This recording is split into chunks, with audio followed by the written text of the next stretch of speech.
বন্ধুগণ নমস্কার। প্রথমে আপনাদের করব আপনারা আমার চ্যানেলটি সাবস্ক্রাইব করবেন এবং ভিডিওটি লাইক করবেন।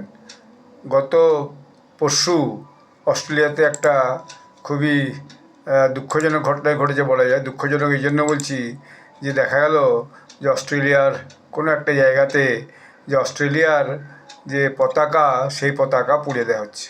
তো এই পতাকা পুড়িয়ে দেওয়ার ফলে যখন সেখানে অস্ট্রেলিয়ানরা তার প্রতিবাদ করেছে তখন দেখা যাচ্ছে পুলিশ তাদের সঙ্গেই হচ্ছে কি যে খারাপ ব্যবহার করছে। এখন এরপরে অস্ট্রেলিয়ানরা ভীষণভাবে রাগান্বিত হয়ে যে অস্ট্রেলিয়ার ফ্ল্যাগ ছিল তাকে অবশ্যই উত্তম মধ্যম দিয়েছে এবং ভিডিওটাতে তাই দেখা যাচ্ছে।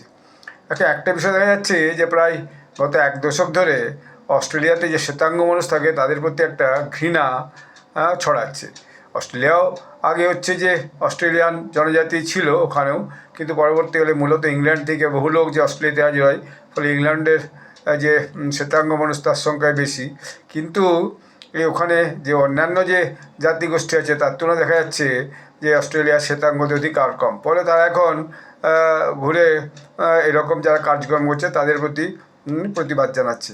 এবং এই একটা দেশে থাকবো, সে দেশের পতাকার প্রতি আমি অবমাননা করব, এর থেকে বড় ক্রাইম তো আর কিছু হয় না। কিন্তু এরপরে যারা ওই পতাকা পড়াচ্ছিল তাদেরকে যখন অস্ট্রেলিয়ার হোয়াইটরা তাদের উপর মানে আপত্তি করেছে, অর্থাৎ একটু ডান্ডাপেটা করেছে, তখন সরকার তাদেরকেই পুলিশ ধরে বলছে এরা হচ্ছে চরম ডানপন্থী বলে তাদের উপরেই উল্টে বরং কেস দিচ্ছে।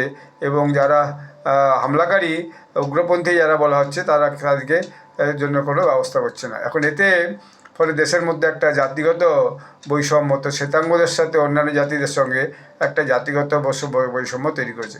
ফলে সেখানকার যে শ্বেতাঙ্গ অস্ট্রেলিয়ান তাদের এটার উপর এটার জন্য ভয়ানক তার রাগান্বিত হচ্ছে এবং সরকারকে দোষারোপ করছে যে সরকার বামপন্থী এবং তাদেরকে বামপন্থী লেফট লিবারেল আইডিয়া নিয়ে অভিবাসী দিকে অর্থাৎ মাইগ্রেন্টস দিকে বেশি সমর্থন করে রাদার দ্যান দ্য অস্ট্রেলিয়ান যে হোয়াইটস। ফলে অস্ট্রেলিয়াতে একটা ভয়ানক যে জাতিগোষ্ঠীর দ্বন্দ্ব প্রায় লেগেই আছে এবং মাঝে এটা উগ্রপন্থে পৌঁছে যাচ্ছে। এবং অস্ট্রেলিয়াতে অস্ট্রেলিয়ান যে শ্বেতাঙ্গরা তাদের হচ্ছে যে দেখা গেছে মার্ডার হয়েছে বন্ডি বিচে কিছুদিন আগে, এরকম একটা ঘটনা ঘটেছিল। ফলে দেখা যাচ্ছে যে অস্ট্রেলিয়ার মধ্যে যে একটা জাতিগত যে বৈষম্য সেটা বাড়ছে এবং তার টেনশনটাও কিন্তু বাড়ছে। এটা কোনো দেশেই কম নেই, তো অস্ট্রেলিয়াতে এটি ইদানিংকালে দেখা যাচ্ছে খুব বেশি বেড়েছে। এবং 26শে জানুয়ারি যে অস্ট্রেলিয়ান দিন ছিল সেদিনেই এই ঘটনাটা ঘটেছে। ধন্যবাদ।